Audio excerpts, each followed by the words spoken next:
प्यारे बच्चों, जैसा कि आप सभी ने बहुत हद तक इस न्यूज़ को सुन लिया है, कई जगह देख लिया है कि 8वां पे कमीशन, 8th पे कमीशन, 8वें वेतन आयोग का न केवल गठन हुआ है, बल्कि उसका टर्म ऑफ रेफरेंस TOR भी डिसाइड कर लिया गया, निर्धारित कर लिया गया। और इस संबंध में बहुत सारे वीडियो मैं जानता हूँ यूट्यूब में है और आप लोग देख चुके हैं।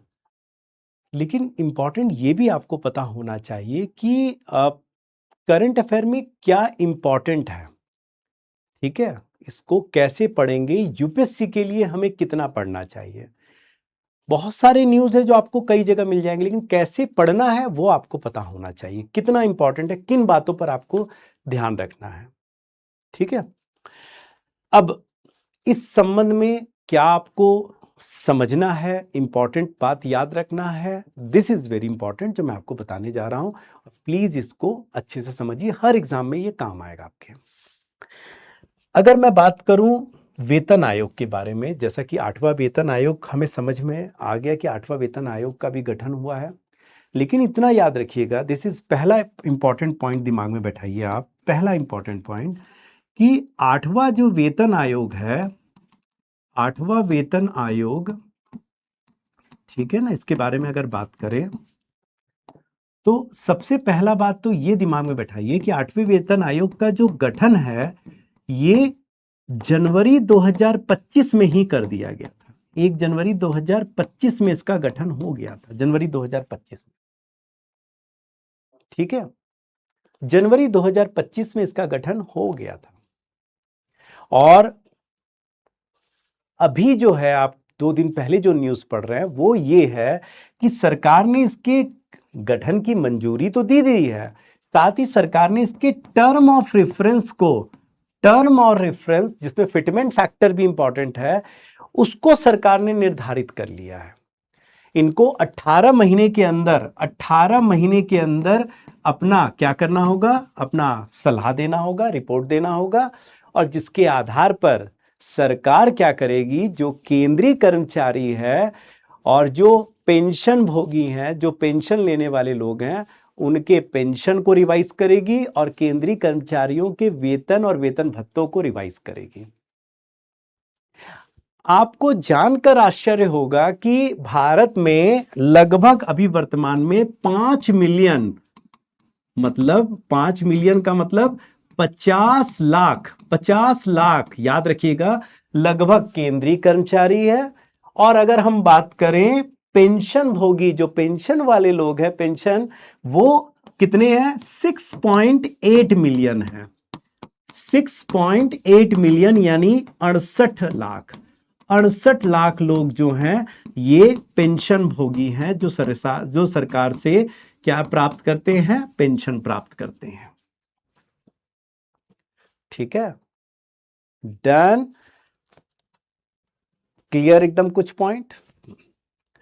आजादी के बाद से लेकर, देखो मैं फिर से बोल रहा हूं, पहला पॉइंट है 8वें वेतन आयोग का गठन 1 जनवरी 2025 में हुआ। अब सरकार ने इसका टर्म ऑफ रेफरेंस तय कर दिया, 18 महीने का समय दिया है। 18 महीने के बाद जब इनका सुझाव आएगा, उस हिसाब से सरकार केंद्रीय कर्मचारी और पेंशन भोगी जो है उनके पेंशन का निर्धारण करेगी, उनके पेंशन को रिवाइज करेगी। भारत में लगभग 5 मिलियन केंद्रीय कर्मचारी हैं, 50 लाख लगभग, और पेंशन भोगी जो है वो लगभग 68 लाख है। डन। अब जरा बात को एक बात और समझो कि गठन 1 जनवरी 2025 में हुआ, ठीक है? बात को बहुत अच्छे समझना। 2026 में टर्म ऑफ रेफरेंस तय किया गया, 18 महीने बाद सुझाव आएगा, यानी 2027 के मिड में इसका सुझाव आएगा। तो क्या सरकार 2027 के बाद सैलरी रिवाइज करेगी? सैलरी रिवाइज भले 2027 को करेगी, बट ध्यान रखना उसका इफेक्ट जो होगा, उसका जो प्रभाव होगा वो रेट्रोस्पेक्टिव होगा, प्रोस्पेक्टिव नहीं होगा। प्रोस्पेक्टिव का मतलब क्या हुआ कि सरकार कहेगी कि भैया अब 2027 के बाद हम लोग वेतन बढ़ा रहे हैं लोगों को। रेट्रोस्पेक्टिव का मतलब हो गया कि पहले, यानी 2026 से यानी 1 जनवरी 2026 से ये लागू हो जाएगा। 1 जनवरी 2026 से ये प्राप्त होगा। तो कैसे सर? वो तो समय निकल चुका होगा एरियर के रूप में। यानी सरकार जो एरियर है 2026 का, उसका भी भुगतान करेगी, ऐसा भी कहा गया है। ठीक है, क्यों? क्योंकि जब 7वां पे कमीशन आया था 2014 में, बहुत ध्यान से समझना, 7वां जो पे कमीशन आया था वो 2014 में आया था, जबकि उसको लागू किया गया था 2016 में। तब सरकार ने इसको रेट्रोस्पेक्टिव नहीं रखा था, प्रोस्पेक्टिव रखा था कि नहीं, जो 2014 का छोड़ दीजिए, 15 का छोड़ दीजिए, 2016 से जो रिवाइज कर रहे हैं सैलरी आपको दिया जाएगा। तो वो हुआ प्रोस्पेक्टिव हुआ। लेकिन यहां पर क्या हो रहा है? यहां पर प्रोस्पेक्टिव की बात नहीं की जा रही है, रेट्रोस्पेक्टिव की, कि कोई बात नहीं 2027 में आने दीजिए, हम रिवाइज का जो इफेक्ट है वो आपको 2026 से ही देंगे, एरियर के रूप में देंगे। एकदम क्लियर? ठीक है। 8वें वेतन आयोग की बात करें, 8वें वेतन आयोग, तो 8वें वेतन आयोग की जो अध्यक्ष है, अच्छा ये 3 सदस्य होता है, 3 सदस्य जिसमें एक अध्यक्ष और 2 सदस्य। अगर वेतन आयोग की बात करते हैं, थोड़ा वेतन आयोग को समझ लेते हैं, ध्यान से समझना, वेतन आयोग पे कमीशन को समझना। ठीक है, वेतन आयोग को पहला पॉइंट दिमाग में बैठा वेतन आयोग को, कि ये परमानेंट नहीं होता है, टेम्पररी होता है, अस्थायी संस्था होती है, अस्थायी संस्था होती है, टेम्पररी होती है, जिसकी नियुक्ति केंद्र सरकार द्वारा किया जाता है। जिसकी नियुक्ति कौन करता है? केंद्र सरकार करती है। अस्थायी, याद रखना, ये परमानेंट नहीं होती, टेम्पररी। याद रखना, कोई संवैधानिक संस्था नहीं होती है। ठीक है, इसीलिए ये जो भी सलाह देगी, जो भी इसके सलाह होंगे, ठीक है ना, सलाह होंगे,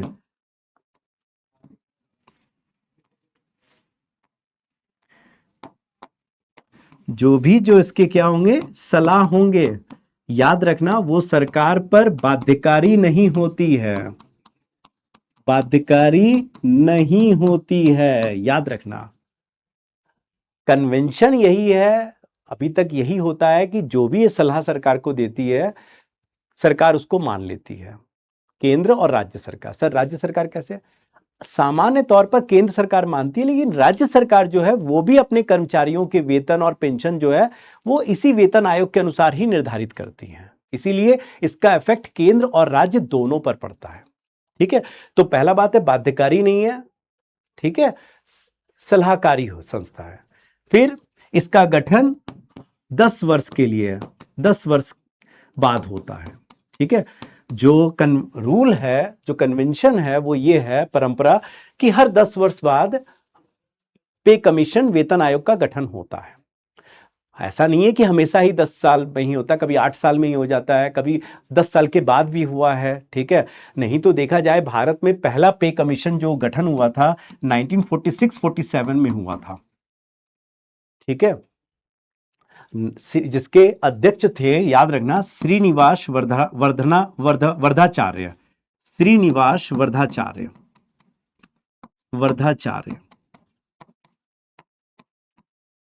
ठीक है, श्रीनिवास वर्धाचार्य इसके अध्यक्ष थे, जो पहला पे कमीशन बना था। ठीक है, तो उस हिसाब से देखें तो भारत में 8 से ज्यादा होना चाहिए, अगर 10-10 साल की बात करें तो। ऐसा कोई रूल, स्ट्रिक्ट रूल नहीं है, लेकिन एक माना जाता है, कन्वेंशन है कि हर 10 वर्ष बाद पे कमीशन का गठन होता है। डन। और इसके सलाह क्या होते हैं? बाध्यकारी नहीं होते हैं। पे कमीशन में वेतन आयोग, जो 8वां वेतन आयोग है, या वेतन आयोग में ही 8वें वेतन आयोग में ही बात करें, वेतन आयोग में 3 सदस्य होते हैं। कैसे? एक अध्यक्ष होता है और 2 अन्य सदस्य होते हैं, 2 अन्य सदस्य होते हैं। इसकी जो अध्यक्ष है ना, इसके जो अध्यक्ष अभी वर्तमान में है वो कौन है? रंजना देसाई है। न्यायमूर्ति रंजना देसाई इसकी अध्यक्ष है, और 2 सदस्य में जो है सेवानिवृत्त है वो, और जो 2 सदस्य हैं उसमें एक है Pulak Ghosh. This is very important, याद रखना इनके नाम, यूपीएससी सडनली इनके नाम पूछ सकता है। ठीक है, और एक है पंकज जैन। पंकज जैन जो है पेट्रोलियम सेक्रेटरी भी हैं, पेट्रोलियम सेक्रेटरी भी हैं पंकज जैन। तो इन 3 लोगों के नाम प्लीज याद रखो। 8वें, एक तो पहले के अध्यक्ष याद रखना श्रीनिवास वर्धाचार्य, और जो 8वां वेतन आयोग है इसके अध्यक्ष को ये कोई ना कोई एग्जाम में पक्का पूछेगा, रंजना प्रकाश देसाई है, लेकिन रंजना देसाई नाम याद रखो, न्यायमूर्ति, ठीक है, ज है याद रखना, रंजना देसाई, रंजना देसाई, ठीक है ना। और 2 अन्य में याद रखो, याद रखना है पुलक घोष और पंकज जैन, ठीक है ना। तो ये 8वें वेतन आयोग का गठन, और 8वें वेतन आयोग का जो गठन है वो 1 जनवरी 2025 में ही, जनवरी 2025 में ही कर दिया गया था, ठीक है, जनवरी 2025 में ही कर दिया गया था। और अब 2026 में इसका टर्म ऑफ रेफरेंस तय कर दिया गया है, टर्म ऑफ रेफरेंस तय कर दिया गया है, टर्म ऑफ रेफरेंस अभी बात करेंगे उसका कि उसमें क्या क्या उनको सुझाव देना है, वही टर्म ऑफ रेफरेंस होता है। और 18 महीने का इनको समय दिया गया है, और जिसको लागू किया जाएगा, लेकिन वो जो लागू होगा वो क्या होगा, वो रेट्रोस्पेक्टिव होगा। और इसका जो प्रभाव है वो केंद्रीय कर्मचारियों के वेतन भत्ते पर पड़ेगा, पेंशन धारक पर पड़ेगा, पेंशन धारक पर भी, और तीसरा राज्य सरकार पर भी, क्योंकि राज्य सरकार के जो कर्मचारी है उस पर भी इसका प्रभाव पड़ेगा, क्योंकि राज्य सरकार कन्वेंशन ही है कि राज्य सरकार भी इसको मान देती है, ठीक है। अब टर्म ऑफ रेफरेंस की बात करते हैं, ध्यान रखना, टर्म ऑफ रेफरेंस की बात करते हैं, जिसको TOR को term of reference, term of reference, this is very important, थोड़ा सा दिमाग में बैठाओ, यूपीएससी पॉइंट ऑफ व्यू से टर्म ऑफ रेफरेंस को थोड़ा सा दिमाग में बैठा कर रखो कि इनको किस किस आधार पर अपना सलाह या सिफारिश करने के लिए कहा गया। तो ध्यान रखना, इनको कौन कौन सा आधार दिमाग में रखना जिसको टर्म ऑफ रेफरेंस कहा गया। पहला इनको दिमाग में बैठाना है कि देश की आर्थिक स्थिति, आर्थिक स्थिति, इनको यह भूलना नहीं होगा कि देश की आर्थिक स्थिति क्या है, उसको समझकर सलाह देना है कि हम पर सरकार पर अभी वित्तीय बोझ पड़ा हुआ है, सरकार पर खर्च का बोझ अभी बहुत ज्यादा है, तो उस हिसाब से सलाह देना है, ठीक है, आर्थिक स्थिति को समझते हुए।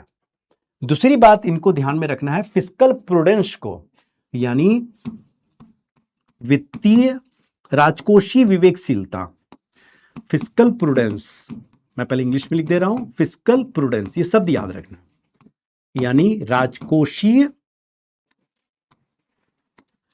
राजकोषीय विवेकशीलता। एक बार और बोलो, मेरे साथ साथ बोलो, राजकोषीय विवेकशीलता। मतलब सरकार क्योंकि FRBM कानून का भी पालन कर रही है, तो सरकार को यह ध्यान में रखना होगा कि राजकोषीय विवेकशीलता भी रहे। ऐसा ना हो कि खर्च बढ़ने से, क्योंकि खर्च बढ़ेगा तो सरकार का घाटा बढ़ जाएगा, सरकार का घाटा बढ़ेगा, और घाटा बढ़ेगा तो कहीं ना कहीं हम FRBM कानून का अनुपालन नहीं कर पाएंगे। ये ऐसा क्यों कर बता रहा हूं, ध्यान देना। 7वें पे कमीशन की अगर बात करें, जब 7वें पे कमीशन को लागू किया गया था तो सरकार पर अतिरिक्त 1,00,000 करोड़ रुपए का 1,00,000 करोड़ रुपए खर्च का बोझ पड़ा था सरकार पर। 1,00,000 करोड़ रुपए खर्च का बोझ पड़ गया था अतिरिक्त। अगर बात करें अभी वर्तमान में 2026 में बात करते हैं, 2026 में तो सरकार ने लगभग जो वेतन में और पेंशन में जो खर्च किया है वो 7,00,000 करोड़ के लगभग सरकार ने खर्च किया है। और अगर मैं बात करूं, ये सरकार का ये सारा खर्च राजस्व खर्च में आता है, रेवेन्यू एक्सपेंडिचर, राजस्व खर्च में आता है, रेवेन्यू एक्सपेंडिचर में, तो ये कुल रेवेन्यू एक्सपेंडिचर का 18% है। कुल रेवेन्यू एक्सपेंडिचर का अकेले 18% है अकेले, ठीक है ना, कर्मचारी का वेतन और पेंशन। तो सरकार ऑलरेडी इस पर इतना खर्च कर रही है, तो सरकार को फिस्कल प्रूडेंस और राजकोषीय विवेकशीलता भी देखना होगा। तीसरा, यह भी देखना होगा कि अन्य कल्याणकारी कार्यक्रम पर इसका प्रभाव ना पड़े, कल्याणकारी कार्यक्रम, ठीक है ना, उस पर इसका प्रभाव ज्यादा ना पड़े कि इतना खर्च बढ़ जाए कि सरकार को अन्य कल्याणकारी कार्यक्रमों में कटौती करना पड़े, बंद करना पड़े, ऐसा ना हो। उनको भी ध्यान में रखना होगा, क्योंकि उनको भी चलाना बहुत जरूरी है। फिर और सरकार क्या कर रही है, टर्म ऑफ, क्या ध्यान रखना है इनको, और क्या ध्यान रखना है, सबसे इंपॉर्टेंट बात और एक ध्यान रखना है, और वो क्या है कि गैर जो है अंशदान, वाले पेंशन धारक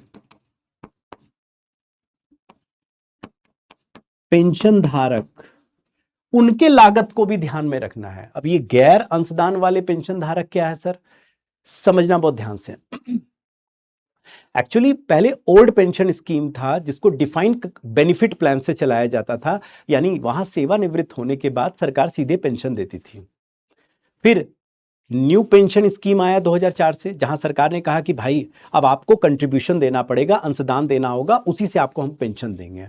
और अब यूनिफाइड पेंशन स्कीम है जहां पर वही अंशदान वाला है, लेकिन वो पुराने वाले जो हैं उनको भी तो सरकार अभी भी पेंशन दे रही है, जिस पर जो अंशदान नहीं दिए थे। तो ये सरकार पर अतिरिक्त बोझ है ना। जो अंशदान दिए हैं उनका तो उनके लिए तो ठीक है कि सरकार वहां से पैसा, उसी पैसे को मार्केट में लगाकर बढ़ाकर सरकार दे रही है पेंशन। लेकिन यहां क्या हो रहा है, सरकार पर अतिरिक्त बोझ पड़ रहा है क्योंकि ये गैर अंशदान वाले पेंशन धारक हैं, उनको भी सरकार को देना पड़ रहा है, उनको भी देना पड़ रहा है। ठीक है, नेक्स्ट। फिर ध्यान देना है कि राज्य सरकार के कर्मचारी जो हैं, जो राज्य सरकार के कर्मचारी हैं, उनके भी वेतन भत्ते और साथ में जो सरकारी उपक्रम में काम कर रहे हैं, सरकारी उपक्रम में कार्यरत हैं, उनके जो वेतन भत्तों में रिवीजन, यानी उनके वेतन भत्तों में जो संशोधन होगा, जो बढ़ाया जाएगा, वो उसको सही तरीके से बढ़ाया जाए। इसके लिए प्रयोग किया जाता है फिटमेंट फैक्टर को। इसके लिए प्रयोग किया जाता है एफएफ, फिटमेंट फैक्टर को। फिटमेंट फैक्टर लिया जाता है। ठीक है, उसका निर्धारण कैसे होगा इसको तय करना है। फिटमेंट फैक्टर क्या है? फिटमेंट फैक्टर सिंपल सा है कि जिसके माध्यम से सरकार कर्मचारियों के वेतन भत्तों और पेंशन में वृद्धि करती है। ठीक है, जैसे अगर बात करें 7वें पे कमीशन, जो पिछला पे कमीशन था, 7वें पे कमीशन की बात करें तो वहां फिटमेंट फैक्टर सरकार ने 2.57 रखा हुआ था। 2.57 रखा हुआ था। ठीक है, यानी अगर किसी व्यक्ति की तनख्वाह उस समय 7,000 रुपए थी, और थी 7,000 रुपए, वो बढ़ करके कितनी हो गई बेसिक पे? 18,000 रुपए बेसिक पे हो गया, 2 गुना। ठीक है, और 0.57 मतलब आप देख लेना, लगभग 18,000 रुपया उनका बेसिक पे बढ़ गया, 7,000 से 18,000। यानी अगर मान लीजिए, अगर मैं 2.57 ऐसे समझ लो, मोटा मोटी हिसाब समझ लो कि किसी की तनख्वाह अगर आज के दिन में 20,000 बेसिक पे है, बेसिक 20,000 है, तो वो बढ़ करके, अगर मान लीजिए वो बढ़ करके 50,000 रुपया अगर 2.5 गुना हो जाता है, 2.5 अगर रखते हैं फिटमेंट फैक्टर, यानी मल्टीप्लाई बाई 20,000 गुणे 2.5, 20,000 मान लीजिए, अगर वो 20,000 है, ऐसे समझ लीजिए 20,000 है, ठीक है ना, 20,000 है, 20,000 गुणे 2.5 तो कितना हो जाएगा? जल्दी से बताओ कितना हो जाएगा? 50,000 रुपया हो गया। 50,000 रुपया उसका बेसिक पे हो जाएगा। तो ये जो है फिटमेंट फैक्टर है, इसका निर्धारण करना है। और ऐसा माना गया है कि जो फिटमेंट फैक्टर है ये हो सकता है 1.8 से लेकर इस बार 2.8 के भी 3 से ज्यादा नहीं करेंगे तो हो सकता है, ऐसा सरकार ने संकेत दिया है कि 2.8 होने का संभावना है, जिससे कि क्या हो, सैलरी बहुत ज्यादा बढ़ेगा। ठीक है ना, विन विन सिचुएशन, वाव वाली कंडीशन है कर्मचारियों के लिए। तो ये है उनका टर्म ऑफ रेफरेंस, जिसको दिमाग में बैठाओ, एकदम अच्छे से दिमाग में बैठा लो। ठीक है, दैट कैन बी आस्क्ड। अब बात आता है, सवाल उठता है कि क्या इसका माने फिस्कल दबाव क्या होगा, राजकोषीय दबाव क्या होगा? आप समझना, ध्यान से समझना।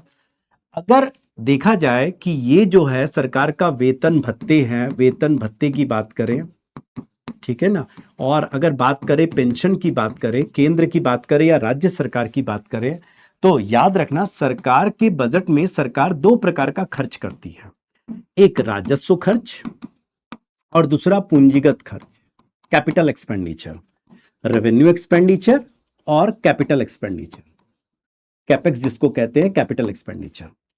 राजस्व खर्च जो होता है ये उपभोग खर्च होता है, गैर उत्पादक खर्च होता है, गैर उत्पादक खर्च होता है, यानी इसके द्वारा कोई भी संपत्ति का निर्माण नहीं होता है। जबकि जो पूंजीगत खर्च होता है वो क्या होता है, वो उत्पादक खर्च होता है। यानी इससे देश में अर्थव्यवस्था में संपत्ति का निर्माण होता है। जैसे सड़क निर्माण पर खर्च है, जैसे आधारभूत संरचना के निर्माण खर्च है, जैसे मशीन खरीदने पर खर्च है, तो वो उत्पादक खर्च में आएगा, पूंजीगत खर्च कैपेक्स में आएगा। जबकि कर्मचारियों को वेतन अगर दे रही है सरकार, सरकार पेंशन दे रही है, सरकार सब्सिडी दे रही है, तो ये सब जो खर्च है ये सब सरकार के राजस्व खर्च में आता है, जो गैर उत्पादक उपभोग खर्च माना जाता है। और बड़ी विचित्र बात है कि सरकार का सबसे अधिक खर्च जो होता है बजट में, अगर 55 लाख करोड़ का बजट बन रहा है तो अधिकांश खर्च जो है सरकार का राजस्व में जाता है, और पूंजीगत खर्च सरकार के पास नहीं कर पाती, क्योंकि राजस्व खर्च में ही सरकार का इतना खर्च हो जाता है।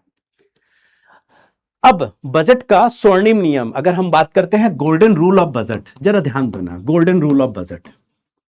गोल्डन रूल ऑफ बजट क्या है? जब सरकार को घाटा होता है, क्योंकि सरकार का राजकोषीय घाटा बढ़ता है, सरकार का खर्च ज्यादा होता है हमेशा, तो सरकार का फिस्कल डेफिसिट ज्यादा होता है। अब फिस्कल डेफिसिट के लिए सरकार क्या करती है? बाजार से उधार लेती है उस खर्च को पूरा करने के लिए।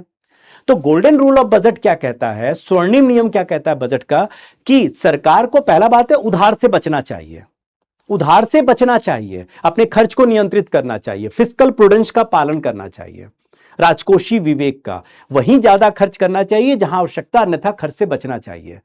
लेकिन अगर खर्च हो रहा है और सरकार को उधार लेना पड़ रहा है, तो सरकार को यह सावधानी बरतना चाहिए कि राजस्व घाटा, क्योंकि राजस्व खर्च बढ़ेगा तो राजस्व घाटा, रेवेन्यू डेफिसिट भी बढ़ेगा, तो राजस्व घाटे के लिए सरकार को बाजार से उधार नहीं लेना चाहिए, क्योंकि यह उपभोग खर्च है, गैर उत्पादक खर्च है। सरकार को अगर आवश्यकता पड़ता है तो पूंजीगत खर्च कैपेक्स के लिए उधार लेना चाहिए, क्योंकि दीर्घकाल में संपत्ति का निर्माण करता है।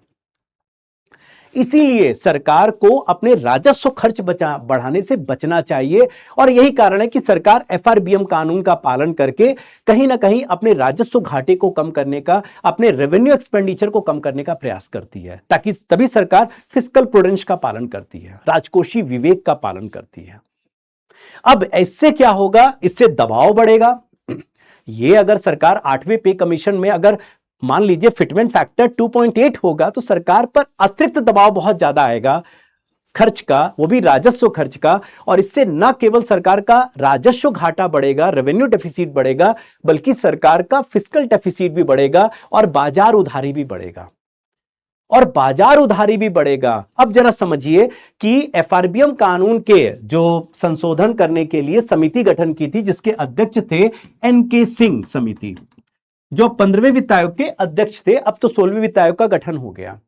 तो इन्होंने सुझाव दिया कि सरकार का जो घाटा है केंद्र और राज्य का मिलाकर के, वो जीडीपी का 60% से ज्यादा नहीं होना चाहिए।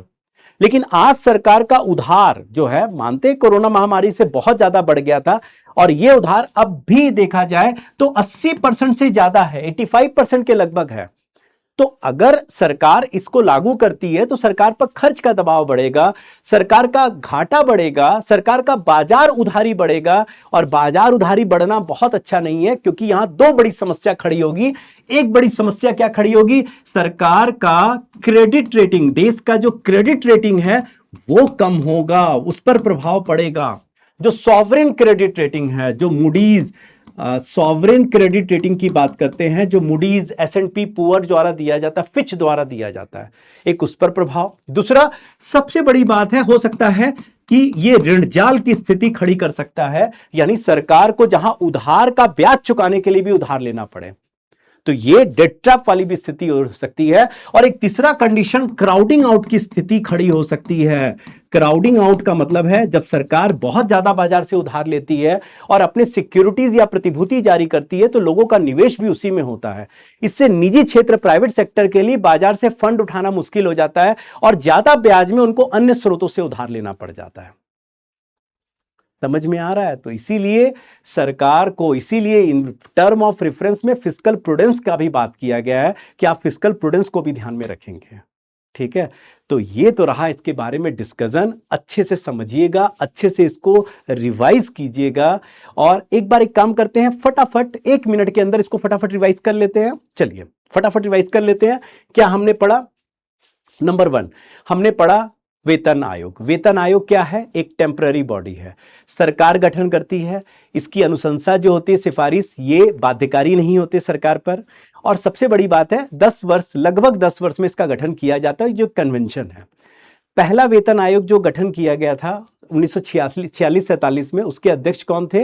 वो श्रीनिवास वर्धराधन, ठीक है ना, वर्धराधन जो थे वो उसके श्रीनिवास वर्धराधन इसके अध्यक्ष थे। अभी जो 8वां पे कमीशन का गठन हुआ है और टर्म ऑफ रेफरेंस दिए गए हैं, इसकी अध्यक्ष रंजना देसाई है। 2 सदस्य और कौन है? पुलक घोष है और एक है पंकज जैन। अब इसका गठन 1 जनवरी 2025 में कर दिया गया, लेकिन टर्म ऑफ रेफरेंस इसको अभी हाल में दिया गया 26 में, 18 महीने के लिए। और इसकी जो भी अनुशंसा दी जाएगी वो रेट्रोस्पेक्टिव इफेक्ट होगा, प्रोस्पेक्टिव नहीं होगा, यानी 2026, 1 जनवरी 2026 से ही लागू हो जाएगा। सबसे बड़ी बात है कि जो इनको टर्म ऑफ रेफरेंस दिए गए हैं उसमें क्या क्या ध्यान रखना है? एक, देश की आर्थिक स्थिति, बोलो ध्यान रखो। फिर दूसरा दिमाग में रखना, दूसरा दिमाग में बैठाओ क्या? राजकोषीय विवेक। तीसरा दिमाग में बैठाओ क्या इनको करना? अन्य कल्याणकारी कार्यक्रमों पर ज्यादा प्रभाव ना पड़े। चौथा इनको दिमाग में बैठाना है क्या? कि जो माने ध्यान रखना है कि जो केंद्र के जो राज्य के कर्मचारी हैं या जो सार्वजनिक उपक्रमों में काम करने वाले कर्मचारी हैं, उनके वेतन को भी बढ़ाया जाए। और यहाँ फिटमेंट फैक्टर जो है वो 1.8 से 2.8 के बीच में उनको निर्धारित करना है कि क्या होना चाहिए फिटमेंट फैक्टर, और जिससे न केवल केंद्रीय कर्मचारी बल्कि राज्य के कर्मचारियों को भी और पेंशन धारक जो हैं, इनके सैलरी पर, इनके वेतन पर इसका प्रभाव पड़ेगा। ठीक है, यानी उनके वेतन में वृद्धि की जाएगी। डन। और इसका सरकार पर अतिरिक्त जो खर्च आता है वो राजस्व खर्च का दबाव बढ़ेगा, जो गैर उत्पादक और उपभोग खर्च माना है, गैर उपभोग खर्च माना जाता है। और कहीं ना कहीं ये सरकार के एफआरबीएम कानून में एक बड़ा बाधक बन सकता है के अनुपालन में, और सरकार पर अतिरिक्त का जो है खर्च का बोझ बढ़ सकता है। ठीक है ना, और जिससे कहीं ना कहीं क्या क्या अर्थव्यवस्था पर प्रभाव पड़ेगा? अगर सरकार ज्यादा उधार लेगी बाजार से, राजकोषीय घाटा बढ़ा और राजस्व घाटा बढ़ा तो क्या होगा? एक तो ऋण जाल की स्थिति हो सकती है, दूसरा credit rating, sovereign credit rating पर प्रभाव पड़ सकता है, और तीसरा प्रभाव क्या पड़ सकता है? क्राउडिंग आउट की स्थिति हो सकती है। इसको अच्छे से आप रिवाइज कीजिए, अच्छे से पढ़िए। अब जब भी कोई क्वेश्चन आएगा पीटी मेंस जैसे भी, आप उसको एडजस्ट कर लेंगे इन पॉइंट्स से। तो ध्यान रखिए अपना। Thank you so much, all the best, bye bye.